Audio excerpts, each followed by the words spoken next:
Well, let me say that I broke news today on my show. We had on Senator Dan Rutherford, and I don't know that this has been reported mainstream, but they are for some of the Guantanamo Bay prisoners building.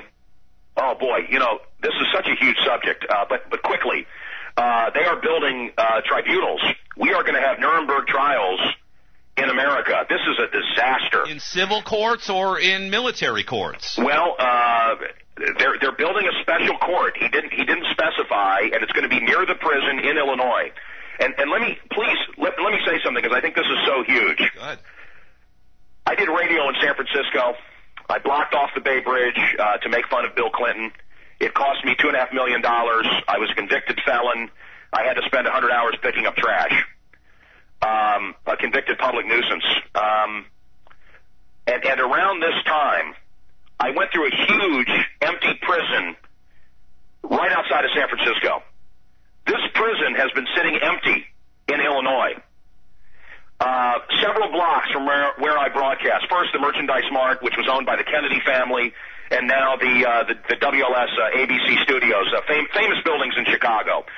I'm going to put this together, I promise. Stick with me.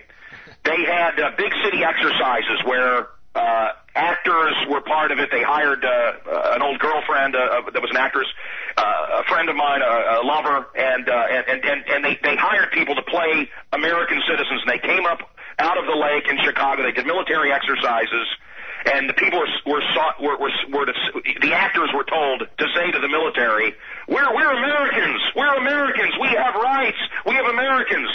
And the soldiers were taught to ignore them. I've been through 2 empty prisons, and I've always wondered, why does America have all these empty prisons? Now, every night on the news in Chicago and every major city, you find out that they have to let go of the pedophiles, they have to let go of killers, they have to let go of bad people because the prisons are overcrowded.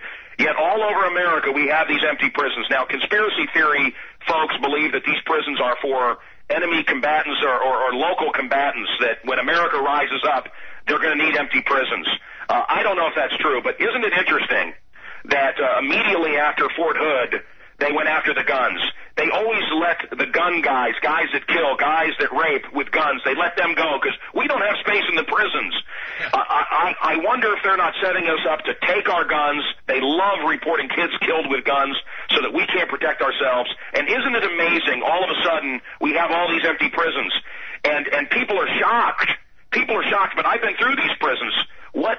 I don't know. I'm just piecing it together. Do you have a theory on this? Well, we just reported the story today that our NORTHCOM troops are wearing insignias that are North American, and they're not American, and they're under what many people consider to be the Security Prosperity Partnership, which is the preclusion, the beginnings of the North American Union, and that we've got these deals with Canada and other countries to come in. We saw that thing in Hardin, Montana, where we had like Serbian people coming in and acting like the police. So it's definitely a concern. But, when I looked at what happened at Hurricane Katrina, Mancow, and I saw how people willingly walked into the same Superdomes they were watching football and buying beer at and were held prisoner there, I quit believing in FEMA camps being a necessary part of, controlling America. And then I looked into something like Operation Falcon, where they go out in the morning and they round up thousands of prisoners in these exercises. And I look and say, well, maybe the dissidents will be taken at 6 in the morning and no one will even notice. So a lot has changed just in the last couple of years. But we have to look at now our Superdomes, our sports arenas, as potential holding facilities for Americans. My God. It's like that now, and if we resist, of course, it brings us closer and closer to the problem. I mean, what happens when the second shoe drops on the economy and people lose even more jobs and more houses, and they're put out in even more tent cities? How are they going to react to that?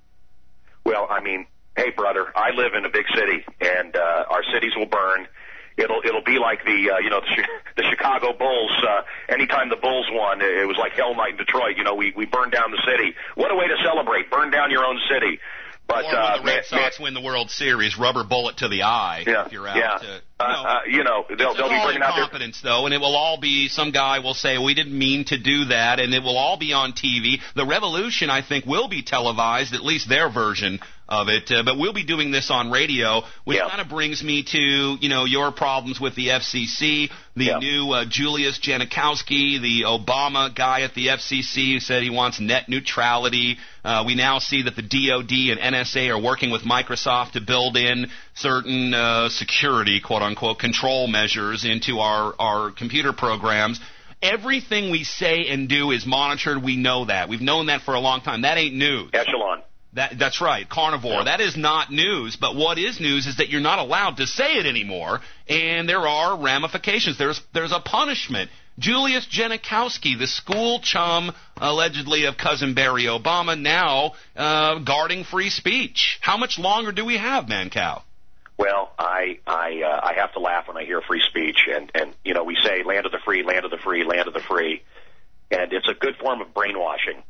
I remember Hillary Clinton sitting on the Today Show, and she said, for the children, we really should control the Internet.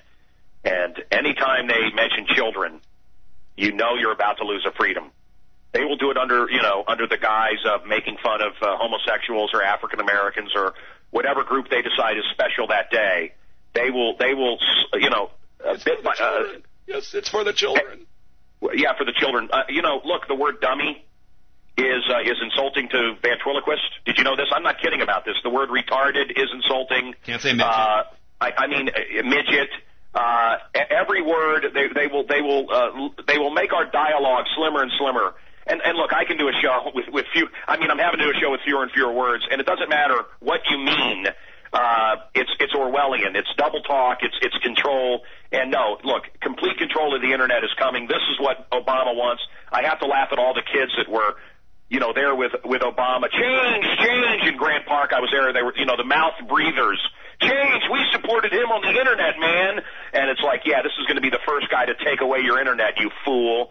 Look, quickly, 9/11. Ron Paul is out to talking about the freedoms of the Internet, and he's just a goofy old racist, right? Well, Ron Paul is fantastic. I mean, I love Ron Paul. I've traveled throughout the Middle East. I've been into Jordan. I've been into Syria. There are, radical Muslim terrorists that want to kill us. But certainly these things are being manipulated. 9/11, I didn't answer you. Come back just a couple of minutes here to end the show. We'll just keep to this commercial if that's okay. The callers, well, we might still be able to get to you. 512-879-3805. I see you patiently waiting. Mancow with us on the program today. Stay tuned.